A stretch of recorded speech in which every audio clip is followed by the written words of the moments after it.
श्री गणेशाय नमः। वक्रतुंड महाकाय सूर्यकोटि समप्रभ निर्विघ्नं कुरु मे देवं सर्वकार्येषु सर्वदा। अब हम गणेश जी का नाम लेकर शिव पुराण प्रारंभ करते हैं। ओम नमः शिवाय, ओम नमः शिवाय, ओम नमः शिवाय। भोले बाबा को, शंकर भगवान को कोटि कोटि प्रणाम। शिव पुराण में श्री रुद्र संहिता के द्वितीय खंड में 34वां अध्याय प्रारंभ करते हैं। यज्ञ मंडप में भय और विष्णु से जीवन रक्षा की प्रार्थना।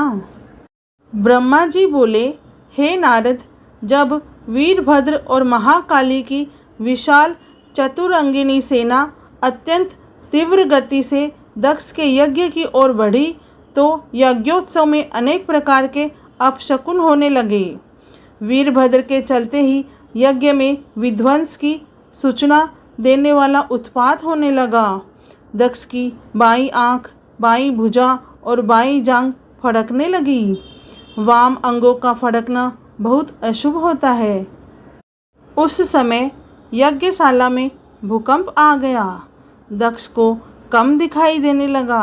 भरी दोपहर में उसे आसमान में तारे दिखने लगे। दिशाएं धुंधली हो गई। सूर्य में काले काले धब्बे दिखाई देने लगे। ये धब्बे बहुत डरावने लग रहे थे।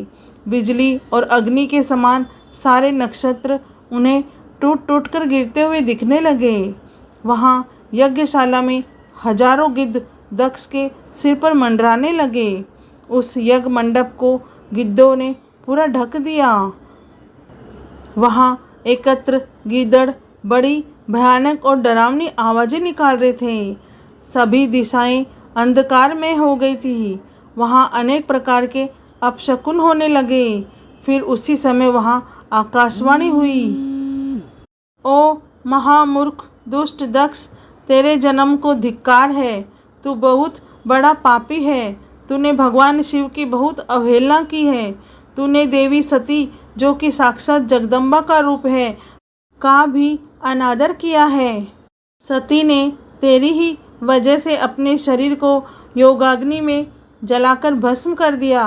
तुझे तेरे कर्मों का फल जरूर मिलेगा। आज तुझे तेरी करनी का फल अवश्य ही मिलेगा। साथ ही यहाँ उपस्थित सभी देवताओं और ऋषि मुनियों को भी अवश्य ही उनकी करनी का फल मिलेगा। भगवान शिव तुम्हारे पापों का फल जरूर देंगे। इस प्रकार कहकर वह आकाशवाणी मौन हो गई। उस आकाशवाणी को सुनकर और वहाँ यज्ञशाला में प्रकट हो रहे अनेक अशुभ लक्षणों को देखकर दक्ष तथा वहाँ उपस्थित सभी देवतागण भय से कांपने लगे। दक्ष को अपने द्वारा किए गए व्यवहार का स्मरण होने लगा। उसे अपने किए पर बहुत पछतावा होने लगा। तब दक्ष सहित सभी देवता श्री हरि विष्णु की शरण में गए। वे डरे हुए थे। भय से कांपते हुए वे सभी लक्ष्मीपति विष्णु जी से अपने जीवन की रक्षा की प्रार्थना करने लगे। शिव पुराण में श्री रुद्र संहिता के द्वितीय खंड में 34वां अध्याय पूर्ण हुआ। ओम नमः शिवाय, ओम नमः शिवाय, ओम नमः शिवाय।